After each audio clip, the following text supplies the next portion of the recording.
नमस्कार विद्यार्थियों, नमस्कार मेरे दोस्तों। मैं सुदीप्त गोयल डॉक्टर मनोज जैन द्वारा संचालित काव्य क्लासेज के ऑनलाइन प्लेटफॉर्म पर एक बार फिर से आपका स्वागत करता हूं।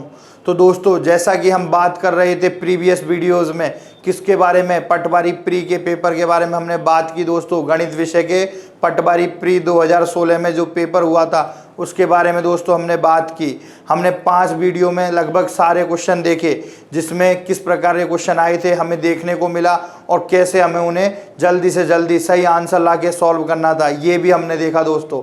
आज दोस्तों मैं आपके सामने लेके आया हूं दोस्तों गणित विषय का पटवारी मेन का प्रश्न पत्र, यानी पटवारी मेन में किस प्रकार के क्वेश्चन आए थे, मेन के बारे में बताना चाहूँगा दोस्तों। किसमें 2016 की बात कर रहा हूँ दोस्तों। 2016 में किस प्रकार का पेपर आया था पटवारी मेन में, तो उसी की बात में, उसी की श्रृंखला में मैं सुदीप्त गोयल एक बार फिर से आपका स्वागत करता हूं पार्ट 1 के साथ पटवारी मेंस के पेपर के बारे में। तो दोस्तों, यदि आपने अभी तक चैनल को सब्सक्राइब नहीं किया है तो सबसे पहले इसे सब्सक्राइब करें दोस्तों, ज़्यादा से ज़्यादा लाइक करें, ज़्यादा से ज़्यादा शेयर करें दोस्तों।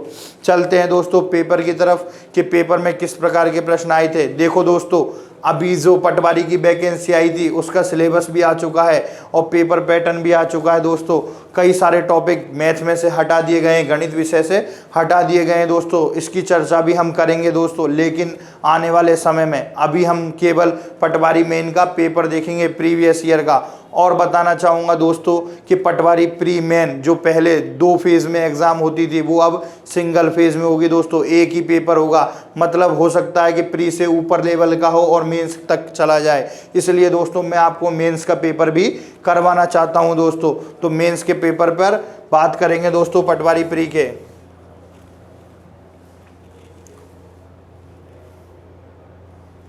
देखो दोस्तों, प्रश्न आया था परसेंटेज के प्रश्न देखेंगे आज, परसेंटेज के और प्रॉफिट लॉस के, प्रतिशतता के और लाभ हानि के कुछ प्रश्न देखेंगे दोस्तों। एक सीरियल वे में, एक बहुत ही अच्छे तरीके से हम सारे पेपर को डिस्कस करने वाले हैं दोस्तों 3 या 4 पार्ट में। तो बात करेंगे दोस्तों पहले प्रश्न की ओर कि 500 के 6/7 का 42% का 35% होगा। देखो दोस्तों, सबसे सिंपल क्वेश्चन अगर मैं कहूँ पेपर में तो यही था कि कोई भी बेसिक से आप इसको सॉल्व कर सकते थे दोस्तों प्रतिशतता के से। क्या करना था दोस्तों, इसमें बोल रहा है 500 के 6/7 के का आ जाता है, इसका मतलब क्या होता है दोस्तों, गुणा कर देते हैं। के का आ जाता है, इसका मतलब गुणा कर देते हैं। तो 500 का 6/7 का 42% यानी प्रतिशत को जब मैं हटाता हूँ, प्रतिशत को हटाता हूँ तो क्या आ जाता है दोस्तों, 1/100 आ जाता है। क्या आ जाता है दोस्तों, 1/100 आ जाता है। तो क्या आ जाएगा 42/100। यहाँ से क्या आ जाएगा दोस्तों, 35/100। बस यही मेरा आंसर है दोस्तों। इसको सॉल्व कर लूँ, आंसर आराम से मेरे सामने होगा। देखो ये कैंसिल हुआ दोस्तों कितनी बार, 5 बार। 7 से कैंसिल होगा 42 कितनी बार, 6 बार। 5 से कैंसिल होगा 7 बार, ये कितनी बार होगा दोस्तों, 5 से 20 बार। और 5 से कैंसिल होगा 20 कितनी बार, 4 बार। यहाँ से 2 से कैंसिल होगा 3 बार, ये भी कैंसिल होगा 3 बार। तो 7 तिया 21 तिया 63। क्या आंसर आ गया दोस्तों, 63 आंसर आ गया। और यही मेरा क्या है, आंसर है। आराम से आप सॉल्व कर सकते हो दोस्तों, 63 मेरा आंसर है। करना क्या था, 500 के 6/7 का 42% का 35% होगा। करना क्या था, 6/7 भिन्न के रूप में दे रखा है, डायरेक्ट लिख सकते हैं। प्रतिशत के रूप में दे रखा है, जब प्रतिशत को भिन्न में बदलते हैं तो क्या करते हैं दोस्तों, प्रतिशत को भिन्न में बदलने के लिए 1/100 से गुणा कर देते हैं। और बात करूं भिन्न को प्रतिशत में बदलते हैं, यदि मैं भिन्न को प्रतिशत में बदलूं तो क्या करते हैं दोस्तों, भिन्न को प्रतिशत में बदलने के लिए गुणा 100 कर देते हैं। क्या कर देते हैं, गुणा 100 कर देते हैं। जैसे आपसे कहूँ कि 1/2 को प्रतिशत में क्या लिखेंगे, प्रतिशत में क्या लिखेंगे दोस्तों, तो बताओ 1/2 भिन्न रूप है, प्रतिशत में बदलने के लिए 100 से गुणा कर देंगे। क्या आ जाएगा दोस्तों, 50%। क्या आ जाएगा, 50% आ जाएगा। यानी भिन्न को यदि मैं प्रतिशत में बदलूंगा तो क्या करूंगा, 100 से गुणा करूंगा। और प्रतिशत को भिन्न में बदलूंगा तो क्या करूंगा दोस्तों, 1/100 से गुणा करूंगा, या कह दूं 100 से भाग दूंगा। अब देखो दोस्तों, ऑलमोस्ट हर स्टूडेंट को ये प्रश्न आता था, ऑलमोस्ट हर स्टूडेंट को ये प्रश्न आता था कि इसमें इजी सा ये लगाना है और आंसर लाना है, लेकिन मेरा उद्देश्य एक तरह से आपको समझाना, एक इजी वे बनाना, एक लॉजिकल थिंकिंग को डेवलप करना है दोस्तों। तो देखो, आप गौर से इस चीज़ को देखोगे तो देखो नीचे 42/100 आएगा, 35/100 आएगा। एक तरीका और बताता हूँ, देखो नीचे क्या है, 42/100 आएगा, 35/100 आएगा। सारे किस में आएंगे, गुणा में आएंगे। देखने से लग रहा है ना सारे किस में है, के का है, इसका मतलब गुणा में है। अब देखो दोस्तों, नीचे एक बार 7 है और ऊपर इसको काटूंगा तो ये कटेगा 6 बार, और इधर 35 में क्या प्रेजेंट है दोस्तों, 7 प्रेजेंट है। 35 में क्या प्रेजेंट है दोस्तों, 7 प्रेजेंट है, और यहाँ भी 7 प्रेजेंट है या नहीं। और नीचे एक बार 7 है तो एक बार 7 से एक बार 7 कैंसिल हो जाएगा, लेकिन दोस्तों मेरे पास जो एक बार 7 है वो शेष रह जाएगा, और यही आंसर में आएगा, यही आंसर में आएगा। मतलब मैं कहना चाहूँ कि मेरा आंसर कुछ इस प्रकार प्राप्त होगा कि मैं 7 से उसको गुणा करूँगा या नहीं करूँगा।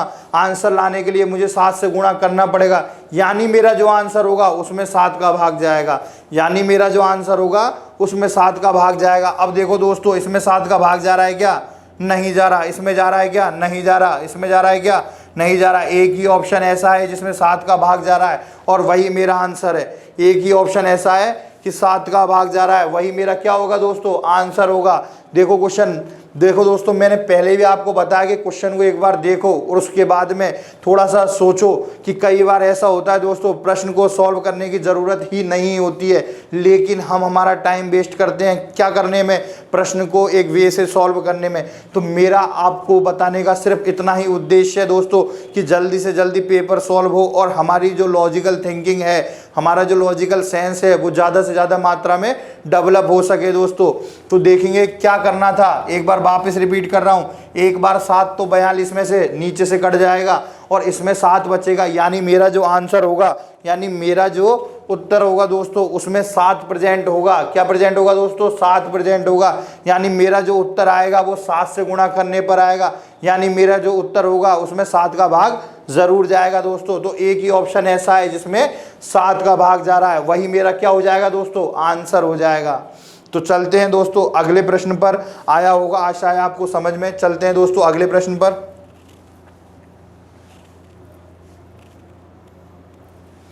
देखो कह रहा है एक परीक्षा में 35% अभ्यर्थी गणित में और 25% अंग्रेजी में अनुत्तीर्ण हुए, यानी एक जो परीक्षा थी उसमें 35% विद्यार्थी तो किस में अनुत्तीर्ण हुए, गणित में, और 25% अंग्रेजी में। अब बात करूं यदि 10% गणित और अंग्रेजी दोनों विषयों में अनुत्तीर्ण हुए, यानी 10% बंदे ऐसे थे जो गणित में भी फेल हो गए और अंग्रेजी में भी फेल हो गए, तो दोनों विषयों में उत्तीर्ण अभ्यर्थियों का प्रतिशत है।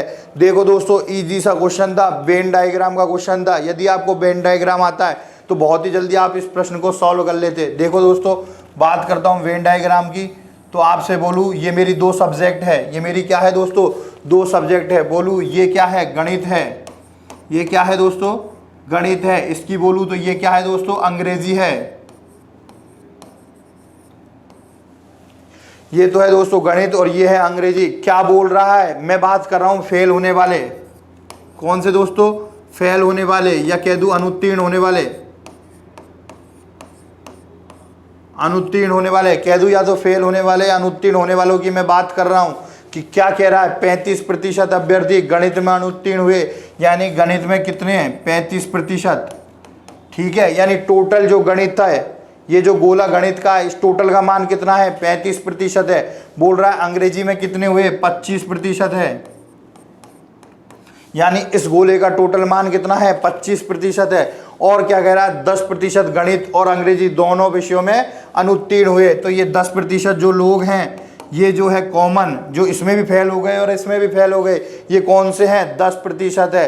अब पर्टिकुलर गणित की बात करूं, अब पर्टिकुलर गणित की बात करूं, यानी केवल गणित विषय में जो फेल हुए, केवल गणित विषय में फेल हुए वो कौन से होंगे। जब पूरे गोले का मान 35 है और इतना पार्ट 10 में निकल गया तो कितना बचा होगा दोस्तों, 25%। यानी 25% विद्यार्थी तो ऐसे हैं जो केवल किस में फेल हुए हैं, गणित में फेल हुए हैं। अब बात करूं दोस्तों अंग्रेजी के बारे में, तो अंग्रेजी का इस पूरा गोले का मान 25% है और 10% तो मुझे यहीं मिल गया। तो बचा क्या दोस्तों मेरे पास में, 15%। यानी 15% ऐसे विद्यार्थी हैं जो केवल अंग्रेजी में फेल हुए हैं।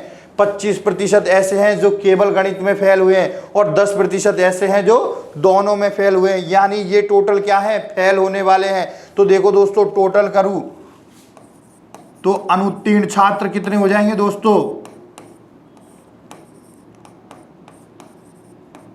अनुत्तीर्ण छात्र कितने हो जाएंगे दोस्तों, 25 और 15 40 और 10 50, यानी 50% छात्र ऐसे हैं जो दोस्तों क्या हो गए, फेल हो गए। बोल क्या रहा है दोस्तों, उत्तीर्ण अभ्यर्थियों का प्रतिशत है। टोटल कितने होते हैं दोस्तों, किसी का भी मान टोटल यदि मैं लूं तो क्या आता है दोस्तों, 100% आता है। क्या आता है दोस्तों, 100% आता है। इसका मतलब क्या हुआ, उत्तीर्ण होने वाले कितने हो जाएंगे दोस्तों, उत्तीर्ण होने वाले टोटल 100% में से फेल होने वाले क्या मिल गया दोस्तों, 50%, यानी 50% विद्यार्थी ऐसे हैं जो क्या है, पास हो गए। 50% विद्यार्थी ऐसे हैं जो क्या हो गए दोस्तों, पास हो गए। आराम से मेरा आंसर आ रहा था दोस्तों, अनुत्तीर्ण छात्र मैंने निकाल लिए 50%, तो उत्तीर्ण क्या आ गए दोस्तों, रिमेनिंग, यानी बचे हुए कितने, 50%। दोस्तों देखो एक और तरीका है इसको सॉल्व करने का, यदि आप वेन डायग्राम नहीं बनाना चाहते तो दूसरे तरीके से चाहे तो सॉल्व कर सकते हैं। देखो दोस्तों कैसे, कि बोल रहा है कि 35 + 25, यानी 35 अभ्यर्थी गणित में पास हुए, 35% और 25% अंग्रेजी में। यदि मैं टोटल अनुत्तीर्ण की बात करूं, टोटल अनुत्तीर्ण की बात करूं तो क्या करूंगा, टोटल गणित में फेल होने वाले 35% प्लस टोटल अंग्रेजी में फेल होने वाले कितने दोस्तों, 25%, माइनस हमेशा क्या करूंगा, जो कॉमन है, जो गणित और अंग्रेजी दोनों में फेल हुए हैं, क्या 10%। यहां से क्या मिल गया दोस्तों, देखो 60% माइनस 10%, तो यहां से भी मुझे मिल गया कितना, 50%, यानी अनुत्तीर्ण होने वाले विद्यार्थी कितने हैं दोस्तों, 50%। अनुत्तीर्ण होने वाले विद्यार्थी 50%, तो उत्तीर्ण होने वाले कितने होंगे दोस्तों, उत्तीर्ण होने वाले 100 माइनस 50%, तो यहां से भी मुझे क्या मिल गया दोस्तों, 50% आंसर। दोनों तरीके से दोस्तों कैसे भी आप सॉल्व कर सकते थे, वेन डायग्राम से चाहो वेन डायग्राम से, ऐसे चाहो डायरेक्ट तो डायरेक्ट भी सॉल्व कर सकते हैं। ये आपकी चॉइस है, आप कैसे सॉल्व करते हैं। कई क्वेश्चन में आपको 3 भी देखने को मिलेंगे कि गणित की भी बात कर दे, अंग्रेजी की बात कर दे और विज्ञान की भी बात कर दे। तो ध्यान रखना दोस्तों, जैसे जैसे क्वेश्चन आते जाएंगे मैं आपको बताऊंगा, और जब मैं आपको चैप्टर पढ़ाऊंगा तो भी मैं आपको एक बार वापस बताऊंगा सारे तरीकों के बारे में। चलते हैं दोस्तों अगले प्रश्न पर।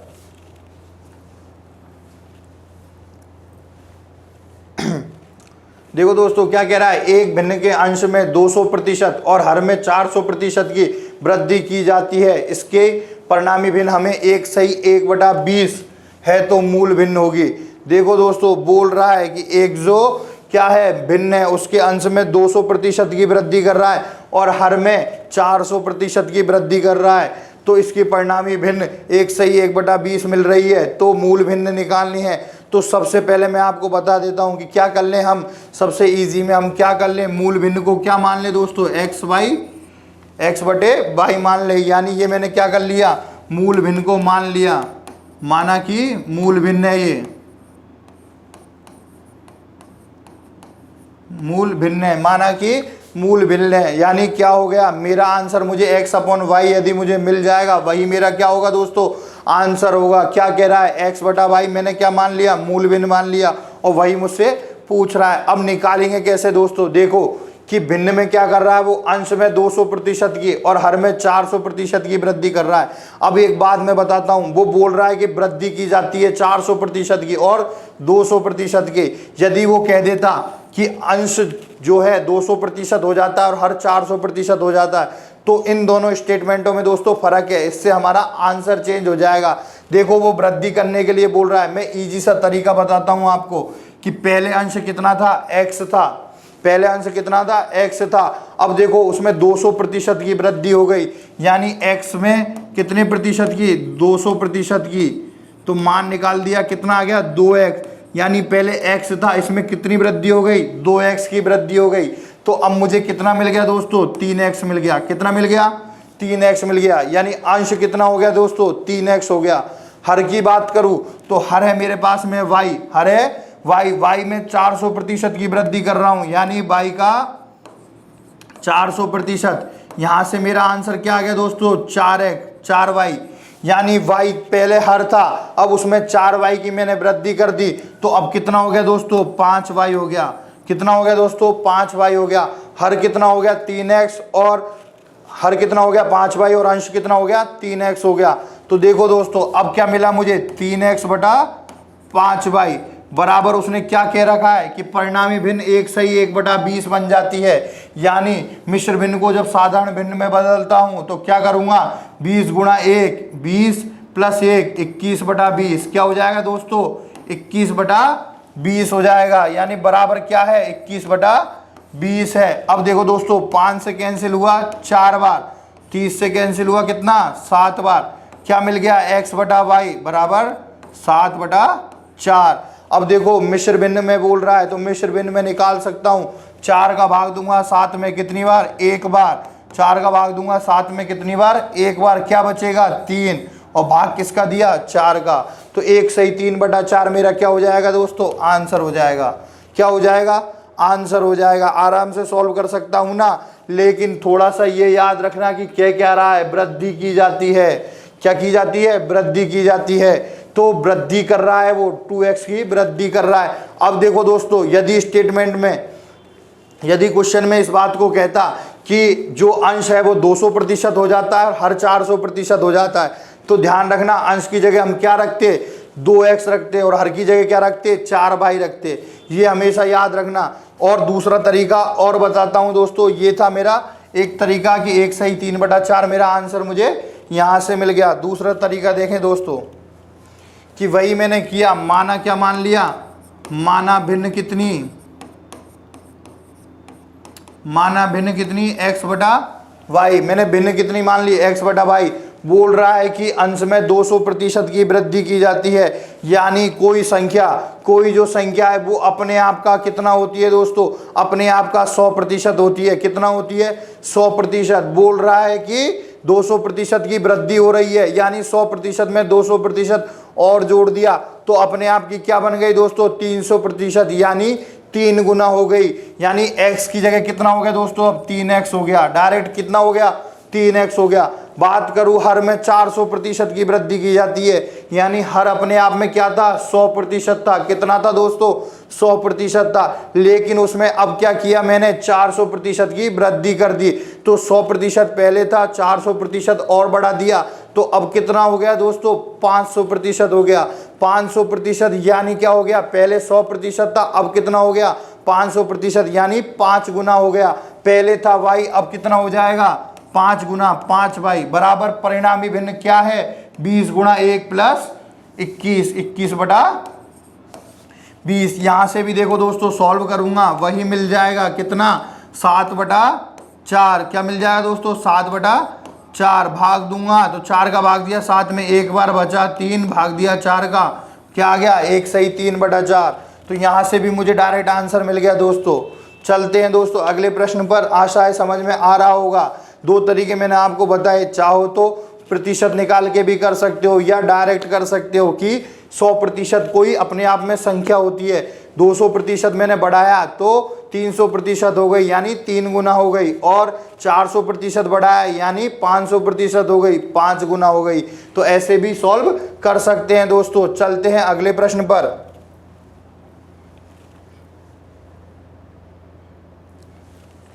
बोल रहा है एक साहूकार को पता चलता है कि साधारण ब्याज दर 13% वार्षिक में 0.5% की गिरावट होने पर उसकी वार्षिक आमदनी में 104 रुपये की कमी हो जाती है। उसकी उधार दी गई पूंजी है।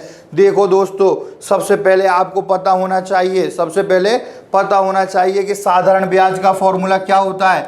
सिंपल इंटरेस्ट बराबर क्या होता है दोस्तों, PRT/100। क्या होता है, PRT/100। यहाँ P क्या होता है दोस्तों, P होता है मूलधन। क्या होता है, मूलधन। R क्या होता है, दर। और T क्या होता है, समय। ये तीनों चीज पता होनी चाहिए दोस्तों। P क्या होता है, मूलधन। R क्या होती है, दर। और T क्या होती है, समय होती है दोस्तों। तो एक साहूकार को पता चला कि साधारण ब्याज दर पर उसने कुछ पैसे दिए थे, तो यदि वो 13% वार्षिक में देता और यदि उसमें 0.5% की गिरावट कर देता तो उसके 104 रुपये कम आते। यानी वो पहले 13% वार्षिक की दर से दे रहा है और फिर क्या कर रहा है, ध्यान रखना, उधार दी गई पूंजी बराबर है, यानी पहले क्या कर रहा है 13% वार्षिक की दर से दे रहा है और फिर 0.5% की कमी कर रहा है। इसका मतलब क्या है, अब कितने रुपए में दे रहा है, 12.5% की दर से दे रहा है। तो उसके रुपए में जो ब्याज में कमी आ रही है वो कितनी आ रही है, 104 आ रही है। तो देखो दोस्तों, दो तरीके हैं। पहले इजी वाला तरीका बताता हूं कि करना क्या था, कि देखो जो धन होगा, बात कर रहा है 1 वर्ष के बारे में, बात कर रहा है वार्षिक यानी 1 वर्ष के बारे में।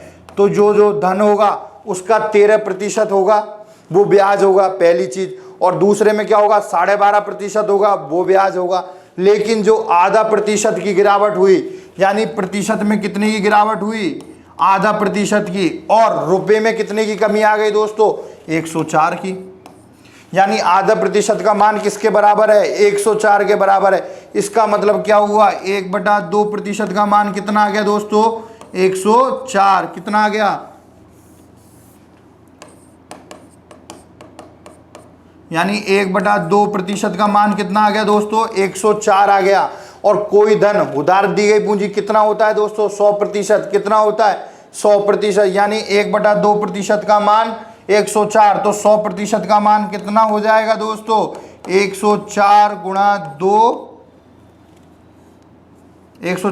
2 गुणा 100। तो देखो यहां से क्या मिल गया दोस्तों, 208, 20,800 रुपए, यानी उसका धन कितना था दोस्तों, 20,800 रुपए था। कितना, 20,800 रुपए। क्या किया मैंने, 1/2, 1% का मान निकालने के लिए 2 को ऊपर गुणा कर दिया, फिर 100% का मान निकालना है तो 100 से गुणा कर दिया। तो यहां से मुझे क्या मिल गया, उसका धन मिल गया, कितना, 20,800 रुपए। एक तरीका तो मेरे पास में ये था कि मैं प्रतिशत वाले मेथड से इसको सॉल्व कर दूं, तो मेरा 2 स्टेप में मुझे आंसर मिल जाता दोस्तों। लेकिन यदि मैं साधारण ब्याज से इसे सॉल्व करना चाहूं तो वैसे भी इसे सॉल्व कर सकता हूं। देखो दोस्तों कैसे सॉल्व करेंगे,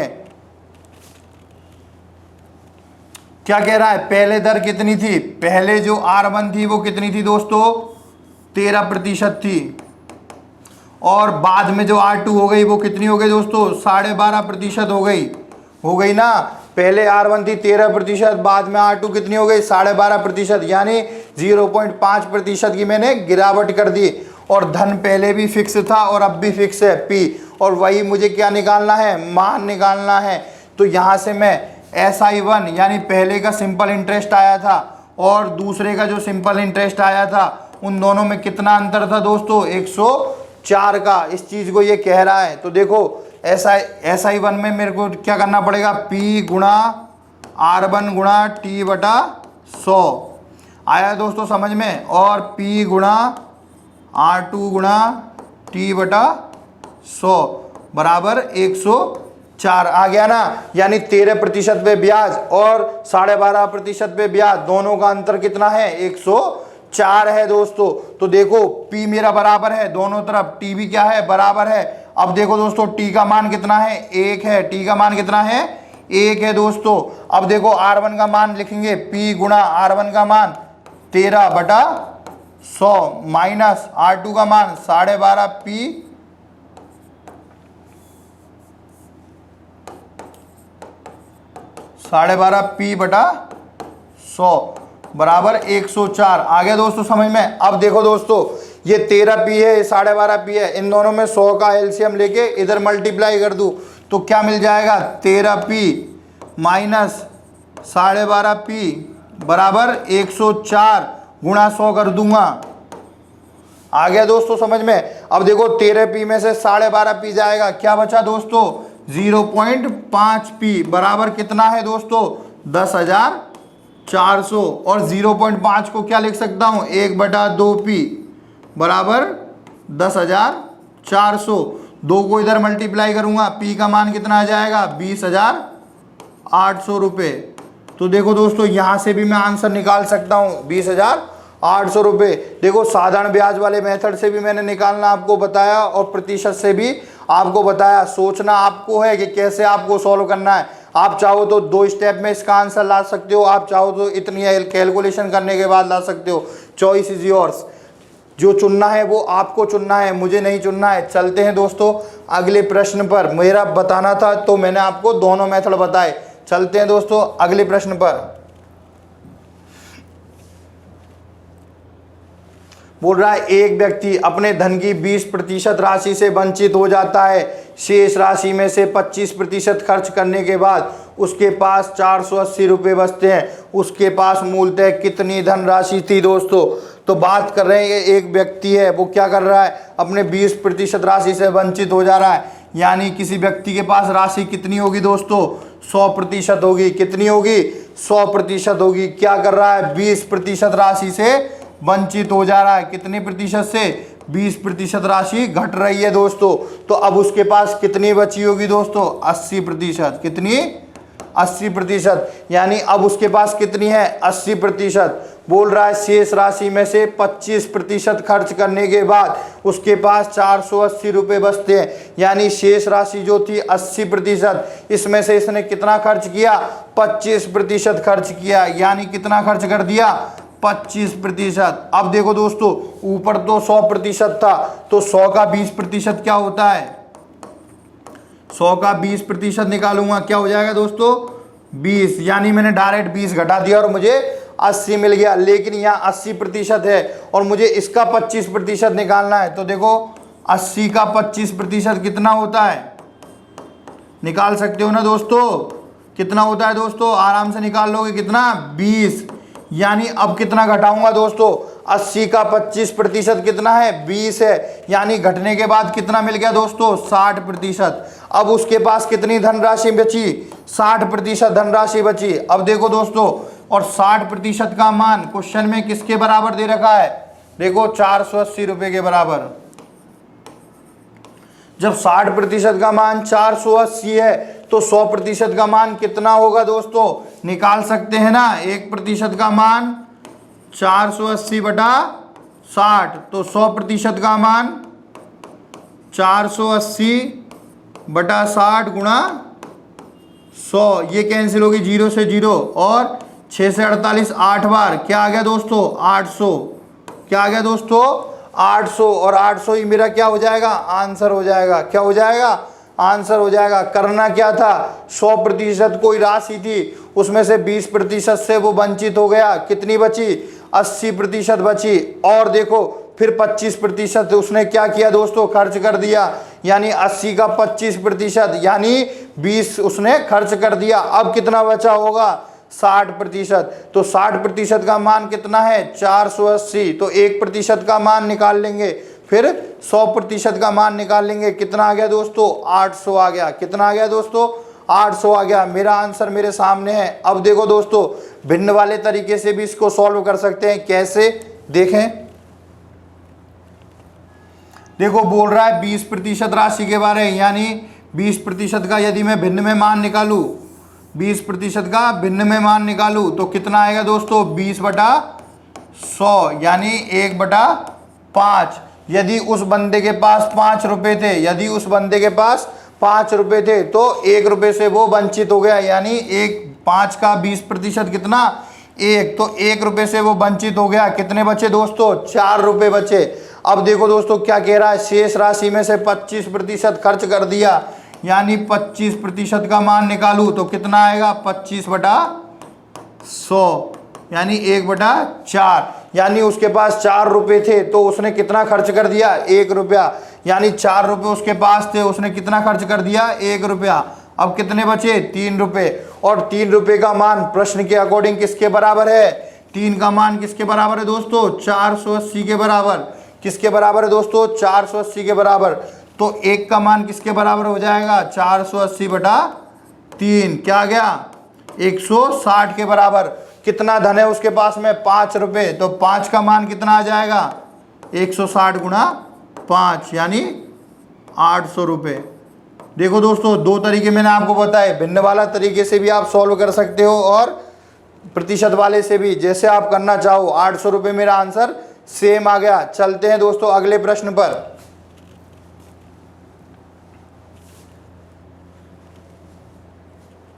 एक व्यापारी एक वस्तु को 500 रुपये में खरीदता है। देखो दोस्तों, एक व्यापारी है जो क्या कर रहा है? एक वस्तु को 500 रुपये में खरीद रहा है और उस पर 700 रुपये मूल्य अंकित कर देता है, यानी मार्क प्राइस।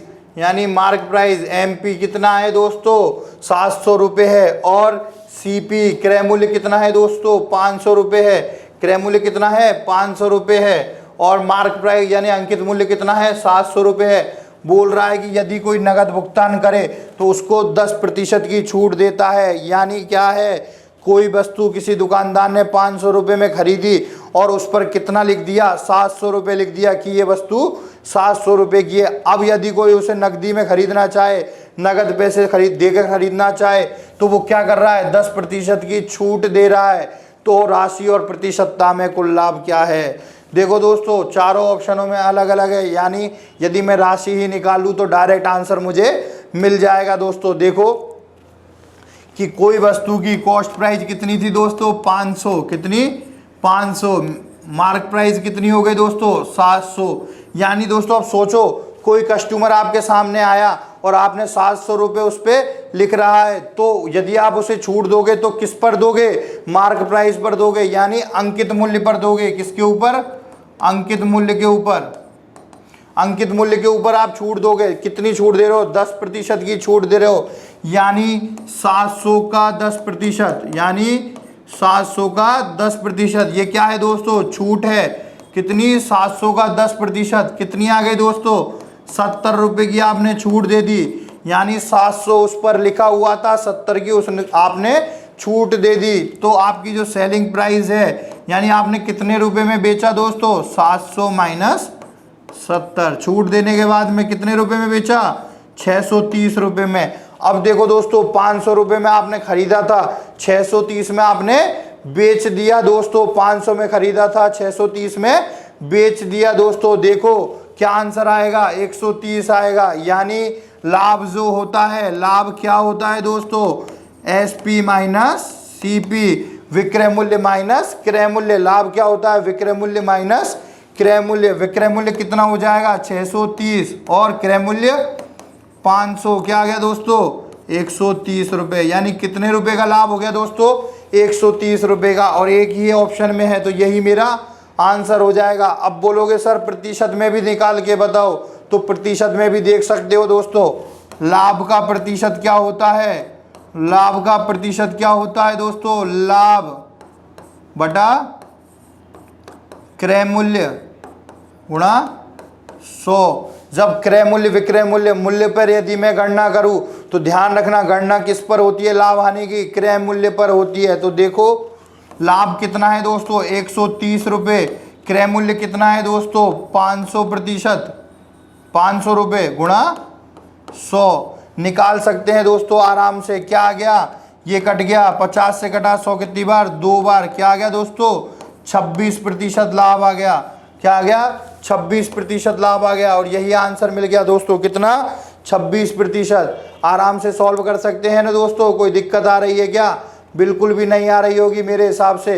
करना क्या था, सिंपल सा था कि मार्क प्राइस कितनी थी 700 रुपये, अंकित मूल्य कितना था 700 रुपये। उसने क्या किया 10% की छूट दे दी, तो अब मूल्य कितना रह गया दोस्तों 630 रुपये, और 630 रुपये में उसने बेच दिया, 500 में उसने खरीदा था दोस्तों। तो बचा क्या दोस्तों मेरे पास में लाभ, कितना विक्रय मूल्य माइनस क्रय मूल्य, यानी 630 माइनस 500, यानी 130 रुपये का लाभ हो गया। अब जब लाभ मुझे 130 मिल गया, लाभ प्रतिशत निकालना है तो कैसे निकालूंगा, लाभ बटा क्रय मूल्य गुणा 100। क्या करूंगा दोस्तों, लाभ बटा क्रय मूल्य गुणा 100, और यहां से मुझे आंसर मिल जाएगा कितना 26%। आंसर आपके सामने है। चलते हैं दोस्तों अगले प्रश्न पर।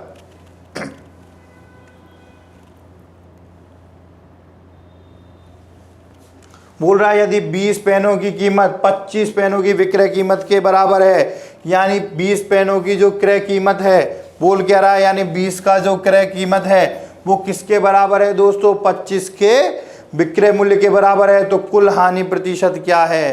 तो देखो दोस्तों दो तरीके हैं सॉल्व करने के। तरीके कितने हैं, दो, दोनों में आपको बताऊंगा।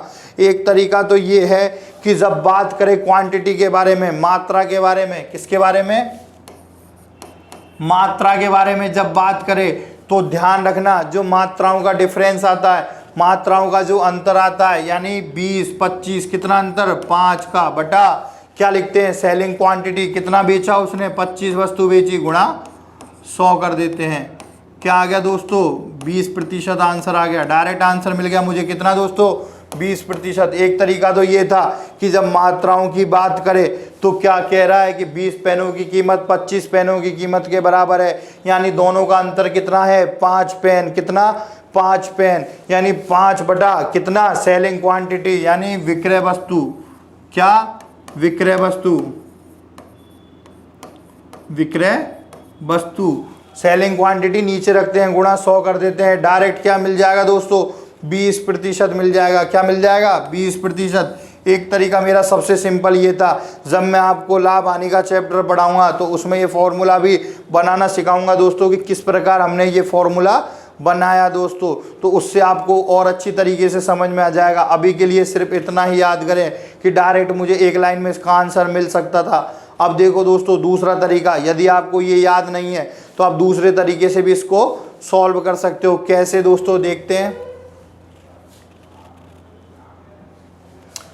क्या कह रहा है दोस्तों। 20 पेनों की जो कीमत है वो 25 पेनों की विक्रय कीमत के बराबर है, यानी कॉस्ट प्राइस जो है, यानी मैं कह दूं कि जो कॉस्ट क्वांटिटी है कितनी है दोस्तों, 20 है। यानी 20 वस्तु जो उसने खरीदी थी जितने रुपए में, उतने में इसने क्या किया, 25 वस्तुएं बेच दी। 25 वस्तुएं क्या कर दी दोस्तों, बेच दी।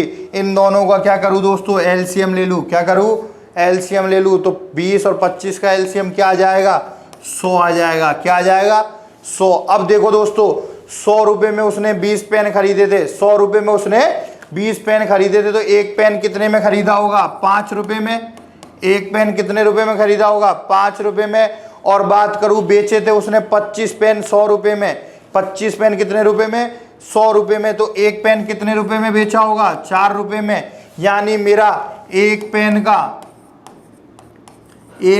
का क्रय मूल्य कितना आ गया दोस्तों, एक पेन का क्रय मूल्य कितना आ गया दोस्तों, बताओ, 5 रुपए। कितना, 5 रुपए एक पेन का क्रय मूल्य आ गया। और एक पेन का विक्रय मूल्य कितना आ गया, एक पेन का विक्रय मूल्य कितना आ गया दोस्तों, बताओ, 4 रुपए आ गया। कितना, 4 रुपए आ गया। यानी एक पेन उसने 5 रुपए में खरीदा और 4 रुपए में बेच दिया, तो हानि कितने रुपए की हुई, हानि हुई कितने रुपए की, 1 रुपए की। कितने रुपए की, 1 रुपए की। तो हानि प्रतिशत निकालूंगा। हानि प्रतिशत निकालने के लिए क्या करूंगा, हानि बटा क्रय मूल्य 5 गुणा 100।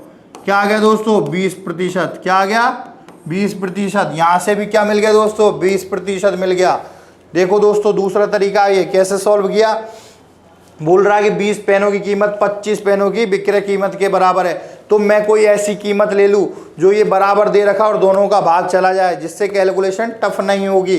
देखो मैंने 100 रुपये इनका एलसीएम ले लिया, यानी 20 पेन कितने रुपए में खरीदे, 100 रुपये में। तो एक पेन कितने में खरीदा होगा, 5 रुपये में।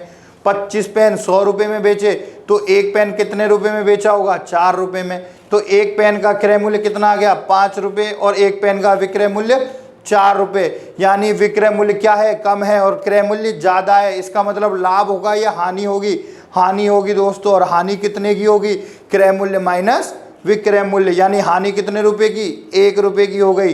तो हानि प्रतिशत, हानि बटा क्रय मूल्य गुणा 100। हानि 1, क्रय मूल्य 5 गुणा 100 क्या मिल गया, 20% मिल गया। क्या मिल गया दोस्तों, 20% मिल गया। चलते हैं दोस्तों अगले प्रश्न पर।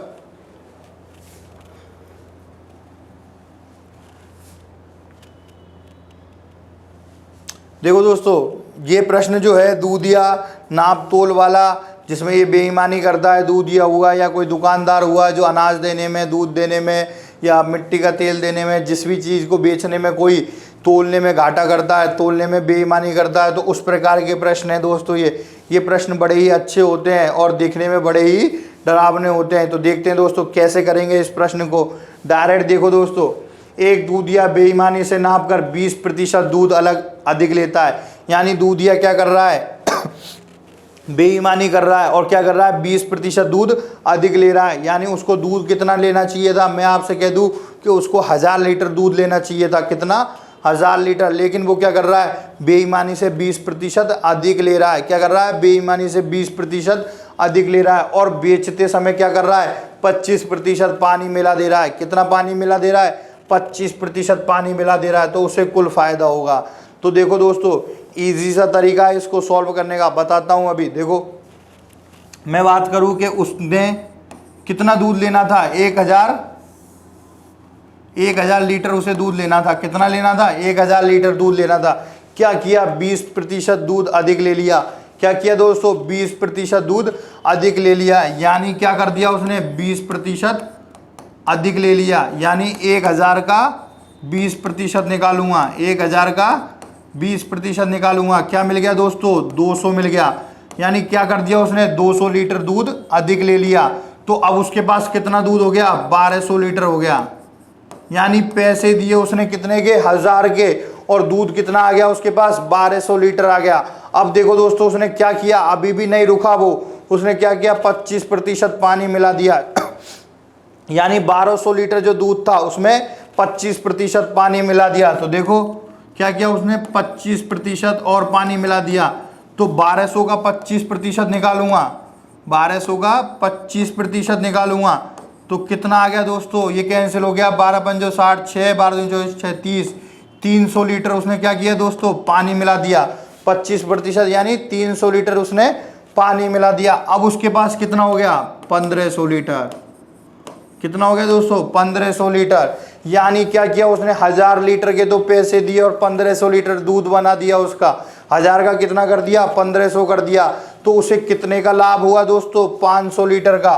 कितना लाभ हुआ दोस्तों, 500 लीटर का उसे लाभ हो गया। 500 लीटर का उसे लाभ हो गया दोस्तों। और यही पूछ रहा है कि कुल फायदा कितना होगा। अब देखो दोस्तों, लाभ हम उसको कितना हो गया, 500 लीटर का। बोल किस में रहा है, प्रतिशत में। तो लाभ प्रतिशत तो आप आराम से निकाल सकते हो। कैसे आएगा बताओ, क्या आ जाएगा, लाभ बटा क्रय। कितना क्रय किया उसने, 1000 गुणा 100। ये कैंसिल हो गया आपका, ये कैंसिल हो गया। क्या मिल गया दोस्तों, 50%। उसका जो लाभ है कितना हो गया दोस्तों, 50% हो गया। बहुत ही सिंपल क्वेश्चन था। करना क्या था दोस्तों, आपके सामने देख रहा है कि 1000 लीटर मैंने मान लिया। मैं चाहूँ तो 100 मानूँ, मैं चाहूँ 200 मानूँ, जो आपकी इच्छा है दोस्तों वही मानो। देखो 1000 लीटर मैंने माना कि 1000 लीटर उसने दूध लिया, और 20% उसने क्या कर दिया, ज़्यादा ले लिया। यानी 200 लीटर ज़्यादा ले लिया। तो कितना दूध हो गया उसके पास, 1200 लीटर। अब उसने क्या किया, 25% पानी मिला दिया। यानी 1200 लीटर यदि 100% है तो 25% क्या होगा, 4 बराबर टुकड़े कर दूंगा। तो 1200 के 4 टुकड़े करूंगा, कितना आ जाएगा, 300 लीटर। यानी 1200 में कितना बढ़ा दिया उसने पानी करके, 300 लीटर बढ़ा दिया। अब उसके पास कितना दूध हो गया, 1500 लीटर। कितना हो गया दोस्तों, 1500 लीटर हो गया। अब देखो लाभ उसे क्या होगा, जब उसने 1000 के तो पैसे दिए और 1500 बना दिया, तो लाभ कितना हो गया उसे, 500 लीटर दूध का लाभ हो गया। तो बात करूं लाभ का प्रतिशत, तो क्या आ जाएगा, लाभ बटा क्रय गुणा 100। लाभ कितना है, 500 लीटर का, और क्रय कितना था, 1000 लीटर गुणा 100 बराबर क्या आ गया दोस्तों, 50%। लाभ कितना हो गया दूधिया को, 50% का। चलते हैं दोस्तों अगले प्रश्न पर। अगला प्रश्न क्या कह रहा है, चाहो तो स्क्रीनशॉट ले सकते हो।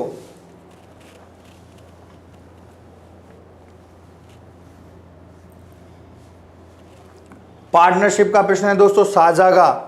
किसका प्रश्न है, साझा का। इजी सा प्रश्न है, कैसे सॉल्व कर सकते हैं, पार्टनरशिप का यानी साझा का एक कॉन्सेप्ट होता है। बताना चाहूँगा दोस्तों, साझा का क्या होता है, एक कॉन्सेप्ट होता है कि जो हम निकालते हैं लाभ का अनुपात, जो हम लाभ निकालते हैं वो कैसे निकालते हैं। एक चीज़ हमेशा याद रखना, धन गुणा समय।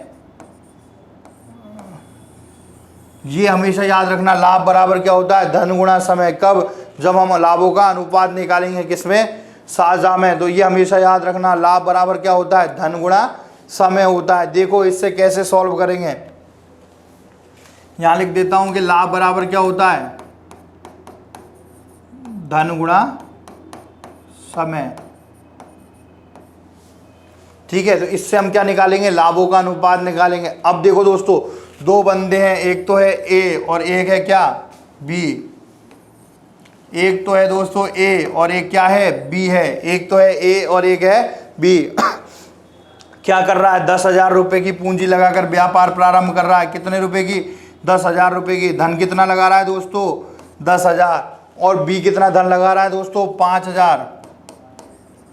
बी कितना धन लगा रहा है 5,000। ए लगा रहा है 10,000, बी लगा रहा है 5,000। अब देखो दोस्तों समय, मैंने आपको बताया कि दो चीज की रिक्वायरमेंट है, धन और समय की। समय देखो ए के बारे में क्या कर रहा है, ए ने व्यापार प्रारंभ किया है और लाभ कब हो रहा है 1 वर्ष के अंत तक, यानी ए का जो समय है वो शुरू से लेकर एंड तक है, यानी ए का समय कितना है 12 महीने। कितना 12 महीने। और बी का समय वो 4 महीने बाद आ रहा है, यानी यदि वो 4 महीने बाद आया है तो अब वो कितने महीने रहेगा 1 साल में से 8 महीने रहेगा। कितना दोस्तों 8 महीने रहेगा, यानी बी का जो समय है वो 8 महीने है और ए का समय है 12 महीने। अब देखो दोस्तों, अगर वो चाहे तो प्रश्न में ये भी कह सकता था कि जो बी है उसने कहा है कि 4 महीने बाद आ रहा है, वो ये भी कह सकता है बी जो है वो 8 महीने के लिए धन लगा रहा है। तो दोनों चीज पता होनी चाहिए, क्या आएगा 8 ही आएगा। अब देखो दोस्तों, लाभ यदि मुझे निकालना है, लाभ का अनुपात, तो कैसे निकालूंगा, धन गुणा समय, यानी 10,000 को क्या करूंगा गुणा करूंगा 12 से और 5,000 को गुणा करूंगा 8 से। तो यहां से मुझे क्या मिलेगा दोस्तों, लाभ का अनुपात मिलेगा। अब देखो कैंसिल आउट करते हैं, 3 0 से 3 0, 5 से कट गया दोस्तों 2 बार, 2 से कट गया 4 बार और 4 से कट गया दोस्तों 3 बार, यानी लाभ का जो अनुपात आया कितना आया 3:1। लाभ का अनुपात कितना आया 3:1, यानी यदि 4 रुपये का लाभ होता है तो ए को मिलेंगे 3 रुपये और बी को मिलेंगे 1 रुपये। कुल लाभ कितना है दोस्तों, कुल लाभ जो है कितना है, कुल लाभ कितना है दोस्तों 2,000 रुपये। पूछ क्या रहा है दोस्तों, ए का हिस्सा क्या है, तो ए का हिस्सा कैसे निकालेंगे पता होना चाहिए। ए का हिस्सा कैसे निकालेंगे, अनुपात में पढ़ा था ना, ए का हिस्सा कैसे निकालेंगे दोस्तों। कुल कितना है दोस्तों, कुल कितना है 2,000 बटे अनुपातों का योग कितना है 4 और ए का अनुपात कितना है दोस्तों 3। क्या आ गया दोस्तों 500 1500, यानी ए को कितने रुपए का लाभ होगा 2,000 में से 1,500 रुपये का। जब ए को 1,500 का लाभ होगा तो बी को कितना होगा दोस्तों 500 रुपये का। लेकिन पूछा किसका है, ए का, तो ए का लाभ कितना आ गया 1,500 आ गया। आराम से सॉल्व कर सकता हूँ ना, ए का लाभ 1,500। पता क्या होना चाहिए था, सिर्फ ये पता होना चाहिए था कि लाभ बराबर क्या होता है, धन गुणा समय होता है। बस एक यही चीज़ यदि आपको याद होगी तो पूरा साझा इसी पर टिका है दोस्तों। यहीं ख़त्म होता है, यहीं से शुरू होता है साझा और यहीं पे जाकर ख़त्म हो जाएगा साझा। तो चलते हैं दोस्तों अगले प्रश्न पर। समझ में आया होगा कि क्या करना था। चलते हैं अगले प्रश्न पर।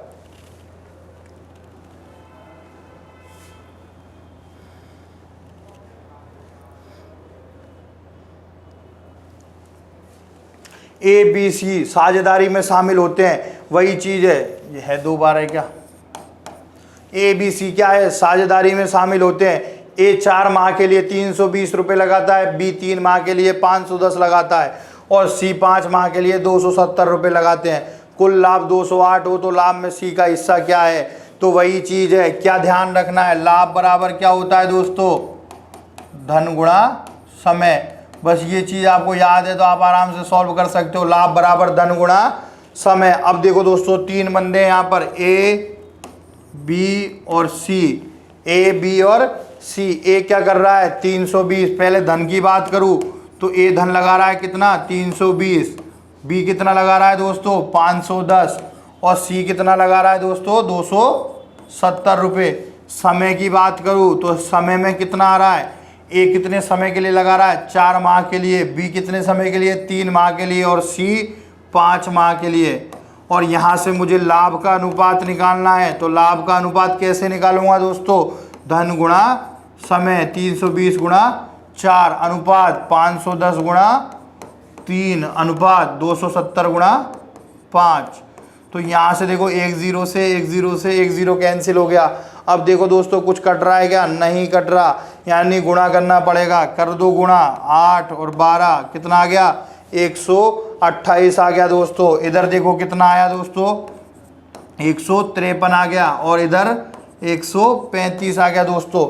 यानी मेरे लाभों का अनुपात कितना आया 128 अनुपात 153 अनुपात 135।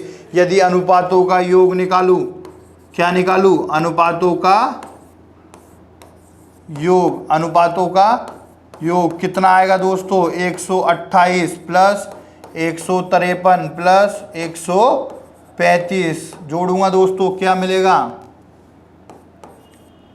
जोड़ूंगा दोस्तों क्या मिल जाएगा दोस्तों 8 3 11 5 16 6 हासिल की 1 4 5 9 2 11 1 हासिल की 1 क्या मिल गया 416। अनुपातों का योग कितना आ गया 416 आ गया। देखो क्या कह रहा है, कुल लाभ कितना है 208 रुपये। कुल लाभ कितना दे रखा है उसने 208 रुपये, कितना 208 रुपये। और पूछ क्या रहा है दोस्तों सी का हिस्सा, तो सी का हिस्सा क्या होगा अनुपात में पता है ना दोस्तों, पिछले वाले प्रश्न में भी मैंने बताया था कि सी का हिस्सा क्या होगा। कुल लाभ कितना है 208, अनुपातों का योग कितना है 416 गुणा सी का अनुपात में हिस्सा कितना है दोस्तों 135। सी का हिस्सा कितना है दोस्तों 135, 416 208 से कटेगा 416, 2 बार 2 का भाग देंगे 135 में क्या आ जाएगा 67.5 रुपये, यानी 67.5 रुपये। क्या आंसर आ गया दोस्तों 67.5 रुपये। देखो आराम से सॉल्व कर सकते थे, पता क्या होना चाहिए था लाभ बराबर धन गुणा समय। तो देखो दोस्तों करना क्या था, सबसे पहले धन लिखा 320 510 और 270, फिर समय लिखा, ए ने लगाया 4 महीने के लिए, बी ने लगाया 3 महीने के लिए और सी ने लगाया 5 महीने के लिए। लाभ निकालने के लिए क्या करूँगा धन गुणा समय। तो यहाँ से गुणा करने के बाद क्या मिला मुझे 128 अनुपात 153 अनुपात 135। तो आराम से चाहो तो इसको 3 से भी काट सकते हो, 3 से भी कैंसिल हो रहा है दोस्तों, नहीं हो रहा 3 से ये कैंसिल नहीं होगा, ठीक है किसी से भी कैंसिल नहीं होगा, यही अनुपात आएगा। अब देखो दोस्तों अनुपातों का योग कितना आया दोस्तों 416, यानी कुल लाभ कितना 208 रुपये। सी का हिस्सा कितना आएगा, कुल लाभ बटा अनुपातों का योग गुणा सी का हिस्सा। कितना अनुपात है सी का 135, क्या आ गया दोस्तों 67.5 रुपये, कितना 67.50 रुपये। यही मेरा आंसर हो जाएगा। बहुत ही सिंपल प्रश्न था, देखते ही सॉल्व करना था, इतना लिखने की ज़रूरत नहीं है, डायरेक्ट ये स्टेप आएगी और इस स्टेप के बाद में डायरेक्ट ये स्टेप आनी चाहिए दोस्तों। आराम से आप एग्ज़ाम में इसको और भी इजी बना सकते हैं। चलते हैं दोस्तों अगले प्रश्न पर। आज के लिए दोस्तों इतना ही, आज के लिए इतना ही दोस्तों। तो ध्यान रखिए, आज हमने पटवारी मेंस 2016 के 10 प्रश्न देखे और देखो दोस्तों कल फिर मिलेंगे नेक्स्ट वीडियो में दोस्तों, फिर मिलेंगे अगले 10 प्रश्नों के साथ में। तो ध्यान रखिए दोस्तों, डेली शाम को 5 बजे, ध्यान रखना दोस्तों 5 PM, डेली 5 PM पे आपको वीडियो मिलता है दोस्तों मैथ का। तो देखना ना भूलें, ज़्यादा से ज़्यादा लाइक करें, ज़्यादा से ज़्यादा शेयर करें और याद रखना दोस्तों काव्य क्लासेज ऐप को इंस्टॉल कर ले दोस्तों। इसमें आपको बहुत सारा स्टडी मटेरियल भी मिलेगा और हमारे जो बैच चालू हो रहे हैं उसके बारे में भी आपको इन्फॉर्मेशन मिलती रहेगी दोस्तों। तो आज के लिए इतना ही, धन्यवाद।